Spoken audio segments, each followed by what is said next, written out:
Halo sahabat belajar, apa kabar? Semoga semua dalam keadaan sehat ya. Kalau sahabat sehat, maka para sahabat juga akan siap dalam belajar. Oke, nah materi kita kali ini adalah tentang memahami posisi garis terhadap sumbu X dan sumbu Y. Di mana yang pertama kita bahas adalah garis-garis yang sejajar sumbu X. Ini ada kertas berpetak, kita akan menggambarkan garis mendatar, kemudian garis yang vertikal, di mana garis yang mendatar ini nanti akan kita sebutkan dengan X, kemudian yang vertikal kita sebut dengan Y. Nah, garis yang sejajar dengan sumbu X itu seperti ini ya, di mana jarak dari sumbu X ke garis tersebut akan selalu sama jika dilihat dari tempat manapun. Oke, ini 1, 2, 3 satuan ya jaraknya di sini. Nah, di sini pun seperti itu, 1, 2, 3 sama. Kalau kita lihat pun dari sini 1, 2, 3. Nah, itu dia yang sejajar. Contoh yang sejajar lainnya seperti ini. Jarak antara garis ini dengan garis X itu sama. Kemudian seperti ini. Jarak dari titik ini ke sumbu X sama dengan jarak dari titik ini ke sumbu X. Nah, contoh lainnya seperti ini. Oke, dengan catatan garis yang sejajar sumbu X akan sekaligus tegak lurus terhadap sumbu Y. Kenapa? Karena sumbu X itu tegak lurus dengan sumbu Y. Artinya mereka berpotongan sebesar 90 derajat. Nah, karena mereka berpotongan, maka garis-garis yang sejajar dengan sumbu X juga akan tegak lurus dengan sumbu Y. Berikutnya kita akan membahas garis-garis yang sejajar dengan sumbu Y. Ini bidang koordinat, kita akan menggambarkan garisnya. Nah, ini dia. Ini garis yang berwarna biru berjarak 1 satuan ke sumbu Y. Kemudian ini juga berjarak 1 satuan ke sumbu Y. Jadi jaraknya sama tetapi tempatnya berbeda. Yang berwarna merah di sebelah kanan sumbu Y, yang berwarna biru di sebelah kiri sumbu Y. Nah, contoh garis yang sejajar lainnya seperti ini. Jarak dari titik ini ke sumbu Y sama dengan jarak dari titik ini ke sumbu Y sama, maka dia dikatakan sejajar. Contoh yang lain seperti garis ini. Oke, catatannya, garis-garis yang sejajar dengan sumbu Y akan sekaligus tegak lurus sumbu X. Nah, kenapa ya seperti yang tadi, sumbu X dan sumbu Y sudah tegak lurus. Nah, jadi garis-garis yang sejajar sumbu Y itu pasti tegak lurus terhadap sumbu X. Berikutnya adalah garis yang berpotongan dengan sumbu X dan sumbu Y. Ini ada bidang kartesius. Nah, ini salah satu contohnya. Memotong di sumbu X dan di sumbu Y. Kenapa dikatakan dia hanya memotong? Karena jaraknya nanti tidak sama terhadap sumbu X di setiap titik. Contoh garis yang berwarna biru ini. Katakan dari sini ke sumbu Y itu sekitar 1, sekian. Tetapi coba kalau kita lihat dari sini ke sumbu Y ini sudah sangat jauh sekali. Jaraknya tidak sama. Nah, karena tidak sama jaraknya di setiap titik pada garis tersebut, maka itu dikatakan memotong. Ya. Dan ini kita lihat jelas memotong di sumbu Y dan di sumbu X. Nah, bagaimana dengan garis seperti ini? Apakah garis ini juga memotong di sumbu X dan di sumbu Y? Kalau kita lihat ini hanya memotong di sumbu X ya. Ini sumbu X. Ternyata garis yang berwarna oranye ini hanya memotong di sumbu X. Tetapi ini hanya terlihat saja. Ini ada tanda panah. Arti tanda panah pada setiap ujung-ujung garis ini adalah pada dasarnya garis ini masih akan terus berlanjut. Nah, jadi ini garis yang berwarna orange ini sebenarnya ini akan masih terus berlanjut nanti sampai akhirnya memotong si Y. Nah, jadi biasanya garis itu kalau sudah memotong di sumbu X, pasti dia memotong di sumbu Y. Berbeda dengan sejajar. Kalau sejajar itu tidak akan pernah memotong, tergantung dia sejajar kemana. Oke, sama halnya dengan garis yang berwarna hijau ini. Terlihat dia seakan memotong di sumbu Y saja. Tetapi kalau ini dipanjangkan terus ini pada akhirnya nanti akan memotong di sumbu X. Oke, demikian kita bahas contohnya untuk memperdalam materi kita. Yang pertama, gambarkan garis L yang tegak lurus pada sumbu X.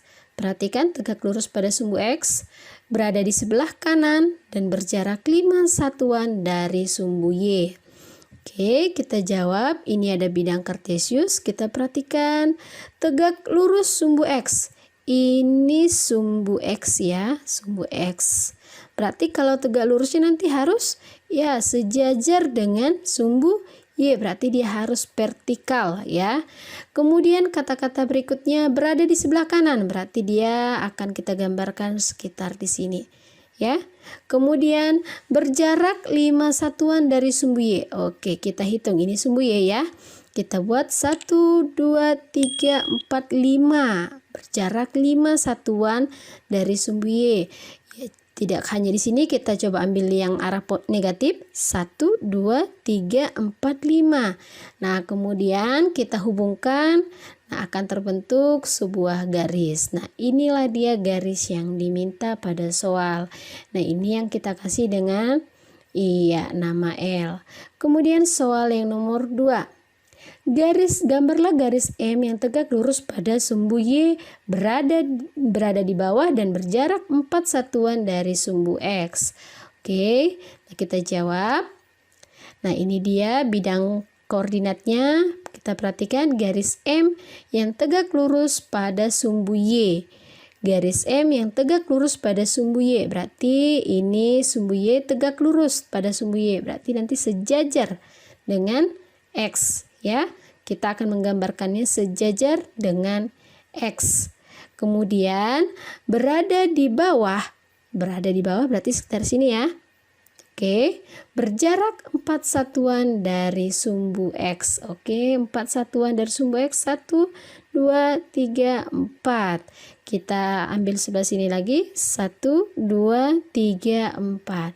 Kemudian kita hubungkan, terbentuklah sebuah garis yang akan kita namakan dengan garis M. Mudah bukan? Oke, kita lanjut soal yang berikutnya. Yang nomor 3. Jika garis A melalui titik B 4,5 dan titik C 4,-5, bagaimanakah kedudukan garis tersebut terhadap sumbu X dan sumbu Y? Oke, mari kita gambarkan. Ini bidang koordinatnya. Kita gambarkan yaitu titik B dulu ya. 4,5, 4, kemudian 5, dan ini dia titiknya, yaitu titik B 4,5. Kemudian ada titik C 4,-5. 4, kemudian -5. Oke, ini titik pertemuannya dan kita namakan C 4,-5. Jika ada garis A, berarti garis A yang melalui titik B dan C, berarti kita buat sebuah garis. Nah, ini dia garisnya dan kita namai garis A. Pertanyaannya, bagaimanakah kedudukan garis tersebut terhadap sumbu X dan terhadap sumbu Y? Terlebih dahulu terhadap sumbu X ya. Ini sumbu X, ini sumbu X, dan ini garis A-nya. Dan ternyata iya, dia tegak lurus. Jadi kita buat kesimpulannya, kedudukan garis A terhadap sumbu X adalah tegak lurus. Berikutnya terhadap sumbu Y. Terhadap sumbu Y, ini dia garis A-nya, kemudian terhadap sumbu Y, ya kita hitung 1, 2, 3, 4. Berjarak 4. Kita coba hitung di bawah lagi. 1, 2, 3, 4.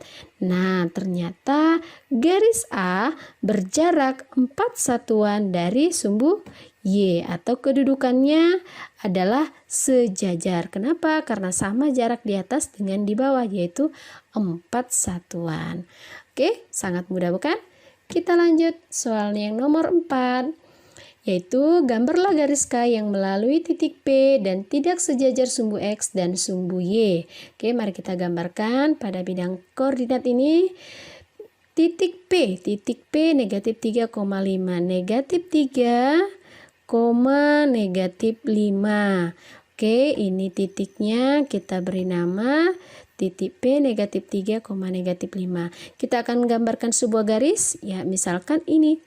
Iya, ini dia garis contoh yang pertama, yaitu tidak sejajar sumbu X, tidak sejajar ya, tidak sejajar, tidak sama jarak garis ini dengan sumbu X ya, dan tidak sejajar juga dengan sumbu Y, tidak sama juga jaraknya. Tapi apakah ini garis K? Tidak, bisa juga yang lain, contohnya ini. Nah, ini garis ini tidak sama, tidak sejajar dengan sumbu X dan tidak sejajar juga dengan sumbu Y. Ini bisa kita katakan juga garis K.